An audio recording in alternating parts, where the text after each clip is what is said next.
ایک سوال یہ ہے، لڑکی سنی ہے، لڑکا بد مذہب ہو اور نکاح پڑھانے والا بھی غیر سنی ہو، ایسے نکاح میں اگر جنہوں نے شرکت کی ہے کیا ان پر تجدید ایمان اور تجدید نکاح کرنا ہوگا؟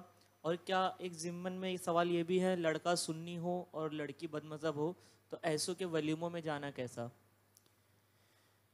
دیکھیے، کوئی بد مذہب جس کی بد مذہبی حد کفر کو پہنچ چکی ہو، یعنی جیسے کہ اس زمانے میں بہت سے بد مذہب کے جن کے پیشواؤں نے اپنی کتابوں میں گستاخیاں لکھی، جن کی وجہ سے ان پر حکم کفر ہے، تو ان کے کفر کو جانتے ہوئے، یعنی جن کی بد مذہبی حد کفر کو پہنچ چکی ہے، ایسا بد مذہب اگر ہے تو اس کا نکاح نکاح ہی نہیں ہے، وہ نکاح باطل ہے، یعنی وہ نکاح نکاح نہیں بلکہ زنا کی دلالی ہے۔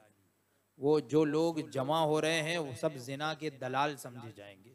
تو اب جو لوگ نکاح میں شامل ہو رہے ہیں تو وہ سمجھ لیجئے کہ حرام کاری میں شامل ہونے والے وہ دلال کے طور پر ہوئے۔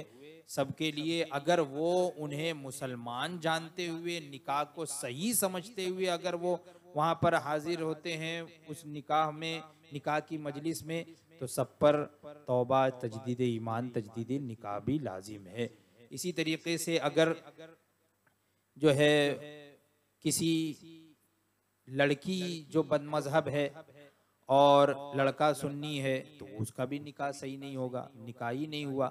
جب نکاح درست نہیں ہوا تو ولیمہ کیسا؟ کیونکہ سب تو حرام کاری، زنا کاری ہو رہی ہے، تو جب حرام کاری ہو رہی ہے تو ولیمہ کیسا؟ بلکہ یہ سب کے سب حرام کاری میں شریک ہونا ہوا، اس پر راضی ہونا ہوا۔